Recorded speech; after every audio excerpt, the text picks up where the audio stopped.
নমস্কাৰ সবল আৰম্ভ কৰিছে আছামিজ ট্ৰেণ্ডিং আজি 13 জুন আৰু আজিৰ দিনটোৰ কেইবাটাও গুৰুত্বপূৰ্ণ খবৰ লৈ আহিছো এনেধৰণৰ খবৰসমূহ নিতৌ চাবলৈ চেনেলটো ছাবস্ক্ৰাইব কৰি ভিডিঅ'টোত এটা লাইক কৰি দিবলৈ আজিৰ দিনটোৰ প্ৰথমটো ব্ৰেকিং নিউজ ধুবুৰীত মুখ্যমন্ত্ৰী হিমন্ত বিশ্ব শৰ্মাৰ বৃহৎ ঘোষণা নিশা বাহিৰলৈ ওলালেই গুলি কৰাৰ নিৰ্দেশ সন্ধিয়া 6 বজাৰ পাছত ভুলতো ঘৰৰ পৰা নোলাব যিয়ে আৰক্ষীক শিলগুটি দলিয়াব ডাইৰেক্ট শ্বুট কৰা হ'ব অশান্ত ধুবুৰী নিয়ন্ত্ৰণ কৰিবলৈ ডাঙৰ ঘোষণা কৰিছে মুখ্যমন্ত্ৰী হিমন্ত বিশ্ব শৰ্মাই কঠোৰ হাতেৰে অপশক্তিক দমন কৰা হ'ব বুলি ঘোষণা মুখ্যমন্ত্ৰী ডক্টৰ হিমন্ত বিশ্ব শৰ্মাৰ ধুবুৰীত আজি উপস্থিত হৈছিল মুখ্যমন্ত্ৰী বাংলাদেশৰ মৌলবাদী শক্তি এক্টিভ হৈ আছে ধুবুৰী জিলাত অহা বছৰ মই নিজেই বকৰি ঈদত ধুবুৰীৰ হনুমান মন্দিৰত বহি থাকিম বুলি ঘোষণা মুখ্যমন্ত্ৰীৰ ধুবুৰীক অশান্ত কৰা দুৰ্বৃত্তক দেখিলেই ডাইৰেক্ট শ্বুট কৰাৰ নিৰ্দেশ মুখ্যমন্ত্ৰীৰ ধুবুৰীক অশান্ত কৰিবলৈ এটা সাম্প্ৰদায়িক শক্তি সক্ৰিয় হৈ আছে ধুবুৰীত নিশা শ্বুট এণ্ড সাইটৰ নিৰ্দেশনা মুখ্যমন্ত্ৰী ডক্টৰ হিমন্ত বিশ্ব শৰ্মাৰ ধুবুৰীত থকা সকলো অপৰাধীক গ্ৰেপ্তাৰ কৰাৰ নিৰ্দেশ দিয়া হৈছে মুখ্যমন্ত্ৰীৰ ফালৰ পৰা ৰেপিড একশ্যন ফ'ৰ্চ CRPF আহিব ধুবুৰী জিলালৈ মুখ্যমন্ত্ৰী হিমন্ত বিশ্ব শৰ্মাৰ এই হুংকাৰ বাংলাদেশৰ অপশক্তি সক্ৰিয় হৈ আছে ধুবুৰীক অশান্ত কৰা প্ৰতিটো অপৰাধীক কঠোৰ হাতেৰে দমন কৰা হ'ব বুলি ঘোষণা কোনো কাৰণতেই ধুবুৰীত অপশক্তিৰ দমনলৈ আহিবলৈ দিয়া নহ'ব ধুবুৰীত নিশা ওলালেই অপৰাধীক গুলীয়া হ'ব বুলি ঘোষণা মুখ্যমন্ত্ৰী ডক্টৰ হিমন্ত বিশ্ব শৰ্মাৰ নিশা বাহিৰলৈ ওলালেই ডাইৰেক্ট গুলি কৰা হ'ব বুলি ঘোষণা কৰিছে মুখ্যমন্ত্ৰীয়ে সন্ধিয়া 6 বজাৰ পাছত ভুলতো ঘৰৰ পৰা বাহিৰলৈ নোলাব যদি আপুনি ধুবুৰীবাসী তেন্তে আপুনি ভুলতো সন্ধিয়াৰ পিছত নোলাব কিয়নো মুখ্যমন্ত্ৰী হিমন্ত বিশ্ব শৰ্মাৰ ফালৰ পৰা ঘোষণা কৰা হৈছে আৰক্ষীয়ে যিজন ব্যক্তিক সন্দেহ কৰে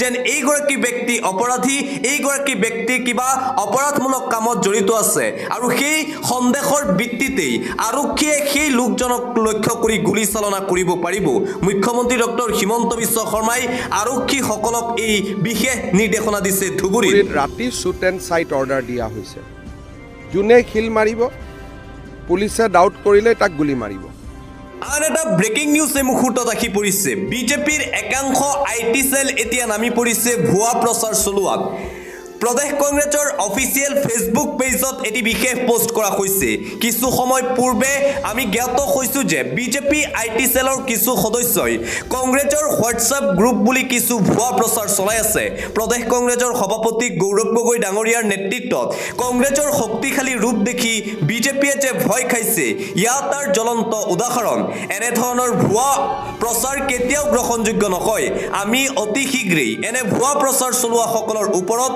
আইনী ব্যৱস্থা গ্ৰহণ কৰিম এইদৰে এতিয়া বিজেপিৰ IT সেলৰ বিৰুদ্ধে সৰব হৈ পৰিছে অসম প্ৰদেশ কংগ্ৰেছ গৌৰৱ গগৈ সভাপতি হোৱাৰ পিছতেই গৌৰৱ গগৈৰ ভয়ৰ বাবে এনে অপপ্ৰচাৰ চলোৱা হৈছে বুলি কংগ্ৰেছৰ ফালৰ পৰা অভিযোগ উত্থাপন কৰা হৈছে আন এটা ব্ৰেকিং নিউজ যিকোনো মুহূৰ্তত গ্ৰেপ্তাৰ হ'ব পাৰে সংখ্যালঘু সংগ্ৰাম পৰিষদৰ নেতা মুছাব্বিৰ আলী আহমেদ যিকোনো মুহূৰ্তত হ'ব পাৰে গ্ৰেপ্তাৰ থানাই মুছাব্বিৰ আহমেদৰ বিৰুদ্ধে এজাহাৰ দাখিল গোমাংসক কেন্দ্ৰ কৰি ৰাইজক উচতনি দিয়াৰ অভিযোগ নেতাজনৰ বিৰুদ্ধে হুজাই জিলাৰ বিভিন্ন থানাত বিজেপি সংখ্যালঘু কোষে দাখিল কৰিছে FIR উল্লেখযোগ্য যে কিছুদিন পূৰ্বে গোমাংসক কেন্দ্ৰ কৰি হুজাইত সৃষ্টি হৈছিল উত্তপ্ত পৰিস্থিতি কিছু নিয়ন্ত্ৰণলৈ অহাৰ পাছতেই মুছাব্বিৰ আলী আহমেদে পুনৰ কৰিছিল বিতৰ্কিত মন্তব্য লগতে এগৰাকী বিজেপি নেতাক হত্যাৰ ভাবুকি প্ৰদান কৰাৰ সন্দৰ্ভতো এজাহাৰ দাখিল কৰা হৈছে মুছাব্বিৰ আলী আহমেদৰ বিৰুদ্ধে যিকোনো মুহূৰ্তত গ্ৰেপ্তাৰ হ'ব পাৰে সংখ্যালঘু সংগ্ৰাম পৰিষদৰ নেতা মুছাব্বিৰ আলী আহমেদ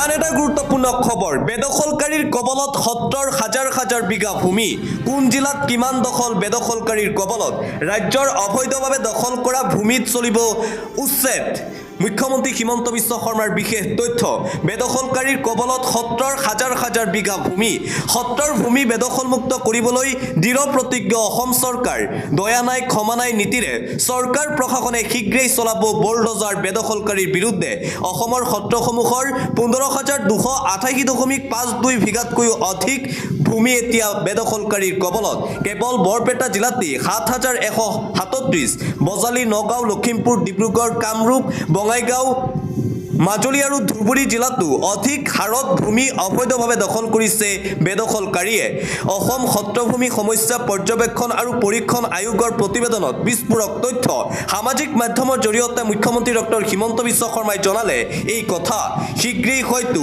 অবৈধ বেদখলকাৰীৰ বিৰুদ্ধে ৰাজ্য চৰকাৰৰ ফালৰ পৰা বৃহৎ উচ্ছেদ অভিযান চলোৱা হ'ব আন এটা গুৰুত্বপূৰ্ণ খবৰ এনআৰসি বিদেশী বিতৰণক লৈ মুখ্যমন্ত্ৰী হিমন্ত বিশ্ব শৰ্মাৰ মন্তব্যৰ তীব্ৰ বিৰোধিতা ৰকিবুল হুছেইনৰ এনআৰসি আৰু বিদেশী বিতৰণক লৈ মুখ্যমন্ত্ৰী ডক্টৰ হিমন্ত বিশ্ব শৰ্মাক আক্ৰমণ ৰকিবুলৰ মুখ্যমন্ত্ৰীয়ে এনআৰসিত নাম থাকিলেও বহিষ্কাৰ কৰিম বুলি কোৱাটো আইন বিৰোধী বিধানসভাৰ ভিতৰত এনেধৰণৰ আইন বহিৰ্ভূত মন্তব্য মুখ্যমন্ত্ৰীয়ে কৰিব নালাগে গৌৰীপুৰত কংগ্ৰেছ সাংসদ ৰকিবুল হুছেইনৰ এই মন্তব্য হিমন্ত বিশ্ব শৰ্মাক লৈ এনআৰসি বিদেশী বিতৰণক লৈ মুখ্যমন্ত্ৰী হিমন্ত বিশ্ব শৰ্মাক এইদৰে উভতি ধৰিছে সাংসদ ৰকিবুল হুছেইনে মুখ্যমন্ত্ৰীৰ এই মন্তব্যৰ বিষয়ে আমি আইনগত ব্যৱস্থা ল'ম ভাৰত চৰকাৰে স্বীকৃতি দিয়াৰ পিছত মুখ্যমন্ত্ৰীয়ে কেনেকৈ এই মন্তব্য কৰিব পাৰে ৰাজ্যৰ মুখ্যমন্ত্ৰীৰ দৰে এটা পদত থকা এজন লোকে কেনেকৈ বিধানসভাত এই কথা ক'লে ধুবুৰীৰ হিংসাত্মক পৰিস্থিতিক লৈও কংগ্ৰেছ সাংসদ ৰকিবুল হুছেইনৰ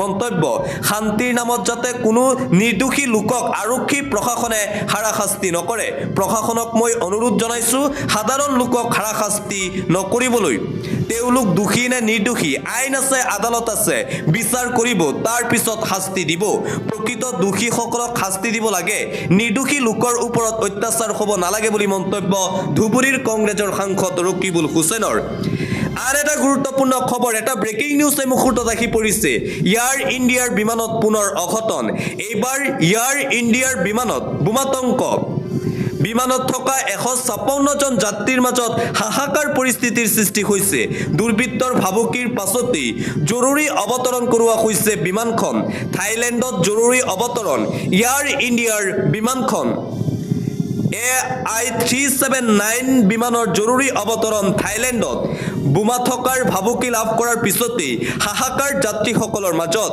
থাইলেণ্ডৰ ফুকেটৰ পৰা নতুন দিল্লীলৈ আহি আছিল এই বিমানখন এইবাৰ এয়াৰ ইণ্ডিয়াৰ বিমানত বোমাতংক আন এটা গুৰুত্বপূৰ্ণ খবৰ ভাৰতৰ ইতিহাসত ভয়ংকৰ বিমান দুৰ্ঘটনা কাৰ ভুলৰ বাবে প্ৰাণ গ'ল 265 জনকৈ লোকৰ আহমেদাবাদত সংঘটিত হোৱা বিমান দুৰ্ঘটনাত বৰ্তমানলৈকে 265 জন লোকৰ মৃত্যু হৈছে বুলি জানিব পৰা গৈছে কি কাৰণে সংঘটিত হ'ল ভাৰতৰ ইতিহাসৰ ভয়ংকৰ বিমান দুৰ্ঘটনা কাৰ ভুলৰ বাবে প্ৰাণ হেৰুৱাবলগীয়া হ'ল বিমানত থকা 241 গৰাকীকৈ যাত্ৰী বিশেষজ্ঞসকলে প্ৰকাশ কৰিছে বিমান দুৰ্ঘটনাৰ সম্ভাৱ্য কাৰণ Number 1 বিমানখনৰ বহন ক্ষমতাতকৈ অধিক ওজন কঢ়িওৱাৰ সন্দেহ বিমানখনৰ ওজন আৰু ইয়াৰ সৈতে জড়িত গণনাৰ ভুল বিমানখনত যাত্ৰীসকলৰ বহি যোৱাৰ অৱস্থিতিক লৈও সন্দেহ কৰা হৈছে বিমানখনৰ সন্মুখ আৰু পিছফালৰ ভাৰসাম্য হোৱাৰ সন্দেহ বিমানখনৰ চকাই অট্টালিকাত খুন্দা মৰাক লৈ ওজনৰ হিচাপৰ খেলিমেলিৰ সন্দেহ বিমানখনৰ লেণ্ডিং গিয়াৰত বিসংগতি থকাৰ সন্দেহ কৰা হৈছে উৰণৰ পিছত সম্ভৱতঃ সম্পূৰ্ণৰূপে বন্ধ হোৱা নাছিল লেণ্ডিং গিয়াৰ বিমানখনৰ উত্তোলন ক্ষমতা কমি অহাটো ইয়াৰ এটা কাৰণ হ'ব পাৰে উত্তোলন ক্ষমতা শূন্য হৈ পৰাত বিমানখন পাইলটৰ নিয়ন্ত্ৰণৰ বাহিৰলৈ যায় ৰানৱেৰ পৰা ওলাই যোৱা বিমানখনৰ মাজত সামান্য বাম্প হোৱা যেন লাগিছিল বিশেষজ্ঞৰ মতে ইঞ্জিনৰ বিসংগতিৰ বাবে সংঘটিত হ'ব পাৰে এনে ঘটনা দুৰ্ঘটনাৰ পূৰ্বে বিমানখনৰ গতিবেগ আছিল 332 কিলোমিটাৰ যি স্বাভাৱিক নহয় এয়াৰ ট্ৰেফিক কণ্ট্ৰললৈ প্ৰেৰণ কৰা বাৰ্তায়ো কৰা নাছিল কোনো কাম কি কাৰণে সংঘটিত হ'ল দেশৰ ইতিহাসৰ আটাইতকৈ ভয়ংকৰ বিমান দুৰ্ঘটনা ইতিমধ্যেই ডিভিআৰ উদ্ধাৰ কৰা হৈছে আৰু হয়তো কিছু সময়ৰ পিছতেই ওলাই আহিব প্ৰকৃত ৰহস্য কি কাৰণে সংঘটিত হৈছিল আহমেদাবাদত সেই ভয়ংকৰ বিমান দুৰ্ঘটনা আন এটা গুৰুত্বপূৰ্ণ খবৰ ভয়ংকৰ বিমান দুৰ্ঘটনাত আহতসকলৰ খবৰ ল'লে প্ৰধানমন্ত্ৰী নৰেন্দ্ৰ মোদীয়ে আহমেদাবাদৰ ঘটনাস্থলী পৰ্যবেক্ষণ প্ৰধানমন্ত্ৰী নৰেন্দ্ৰ মোদীৰ আজি পুৱাই নিজৰ গৃহৰাজ্য গুজৰাটত উপস্থিত হৈ এইদৰে বিমান দুৰ্ঘটনাত আহত হোৱা লোকসকলৰ খবৰ লোৱাৰ উপৰিও ঘটনাস্থলীত উপস্থিত হৈ পৰ্যবেক্ষণ কৰে সমগ্ৰ পৰিস্থিতি এইদৰে প্ৰধানমন্ত্ৰী নৰেন্দ্ৰ মোদী আজি গুজৰাটৰ আহমেদাবাদত উপস্থিত হৈ পৰ্যবেক্ষণ কৰিছে ঘটনাস্থলী পৰৱৰ্তী খবৰ বিশ্বৰ আটাইতকৈ ভাগ্যৱান ব্যক্তি ৰমেশ কুমাৰ বিশ্বৰ আটাইতকৈ ভাগ্যৱান ব্যক্তিৰূপে চিহ্নিত হ'ল ৰমেশ কুমাৰ বিশ্বাস। প্লেনখনৰ একমাত্ৰ জীৱিত ব্যক্তিগৰাকীৰ শিখৰণকাৰী বৰ্ণনা। একেলগে যাত্ৰা কৰা 241 গৰাকীয়ে হেৰুৱালে প্ৰাণ। কেনেকৈ জীৱন বাচিল ৰমেশ বিশ্বাসৰ শিখৰণকাৰী বৰ্ণনা দিছে। মই যে বাচি আহিলোঁ মোৰ নিজৰে বিশ্বাস হোৱা নাছিল বুলি মন্তব্য ৰমেশৰ। কিছু মুহূৰ্তৰ বাবে এনে লাগিছিল যে মোৰো মৃত্যু অনিবাৰ্য। যেতিয়া মই চকু মেলিলোঁ দেখিলোঁ যে মই জীয়াই আছোঁ। ভঙা খিৰিকীৰে এবাৰ চেষ্টা কৰোঁতেই ওলাই আহিলোঁ। খোজকাঢ়ি এম্বুলেন্সলৈকে মই নিজেই আহিলোঁ। চকুৰ সন্মুখতেই মানুহবোৰ জ্বলি ছাই হোৱা দেখি ভয় খাইছিলোঁ। স্পীডত প্লেনখন উৰাবলৈ পাইলটে বহুত চেষ্টা কৰিছিল, কিন্তু এটা বিল্ডিঙত সোমাই পৰিল বিমানখন। তাৰ পিছত বৃহৎ বিস্ফোৰণ। মই কেনেকৈ বাচিলোঁ সেয়া মই নিজেও আচৰিত হৈছোঁ।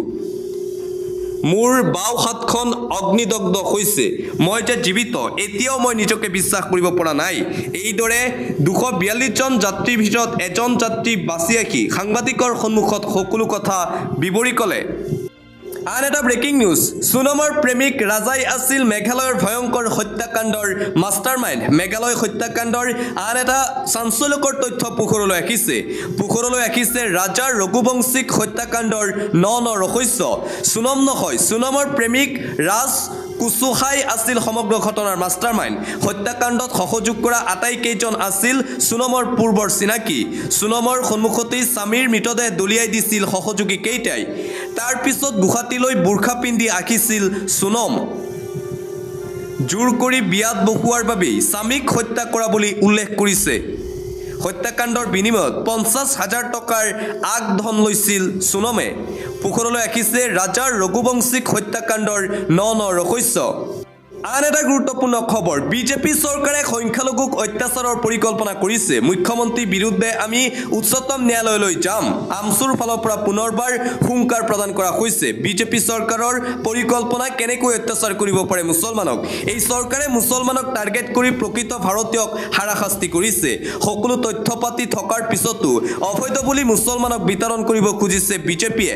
মুছলমানৰ ওপৰত অত্যাচাৰ বন্ধ নকৰিলে আমি মুখ্যমন্ত্ৰীৰ বিৰুদ্ধে উচ্চতম ন্যায়ালয়ৰ চাপিম। ৰাজ্যৰ বিজেপি চৰকাৰ মুখ্যমন্ত্ৰীৰ বিৰুদ্ধে এইবাৰ গৰ্জন দেখিবলৈ পোৱা গৈছে। সদৌ অসম সংখ্যালঘু ছাত্ৰ ইউনিয়ন চমুকৈ আমছুৰ।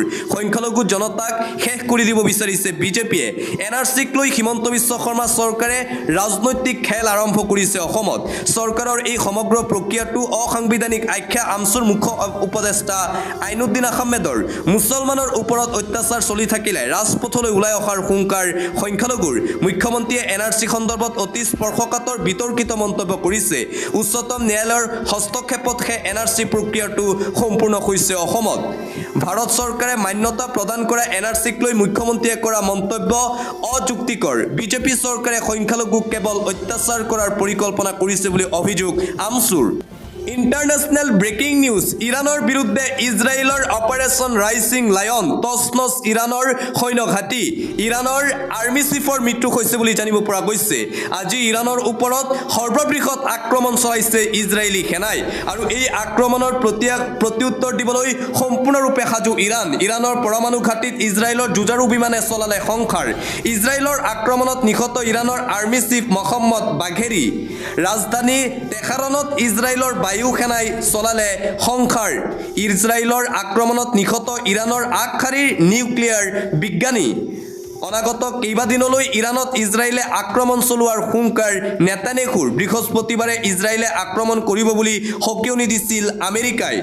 ইৰাণত চলি থকা পাৰমাণৱিক কাৰ্যকলাপৰ পাছতেই বাঢ়িছিল উত্তেজনা।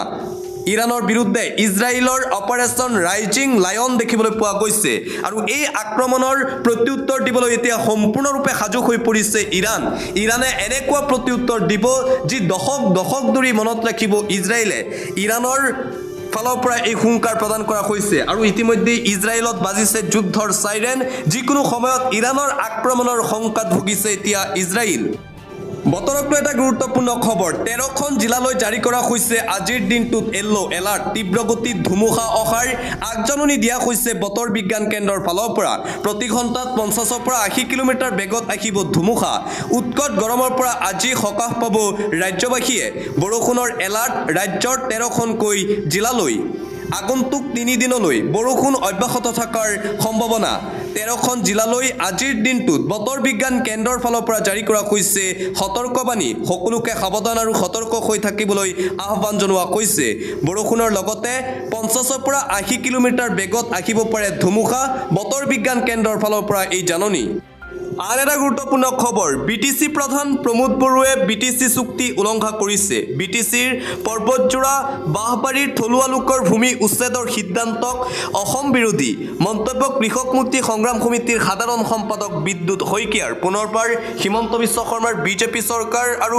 প্ৰমোদ বড়োৰ বিৰুদ্ধে আক্ৰমণাত্মক ৰূপত দেখিবলৈ পোৱা গৈছে কৃষক মুক্তি সংগ্ৰাম সমিতিৰ সাধাৰণ সম্পাদক বিদ্যুৎ শইকীয়াক চৰকাৰ হৈছে খিলঞ্জীয়া বিৰোধী চৰকাৰ বড়ো লোকসকলৰ মাটি কোনো কাৰণতেই উচ্ছেদ কৰিবলৈ দিয়া নহ'ব বুলি হুংকাৰ প্ৰদান কৰিছে বিদ্যুৎ শইকীয়াই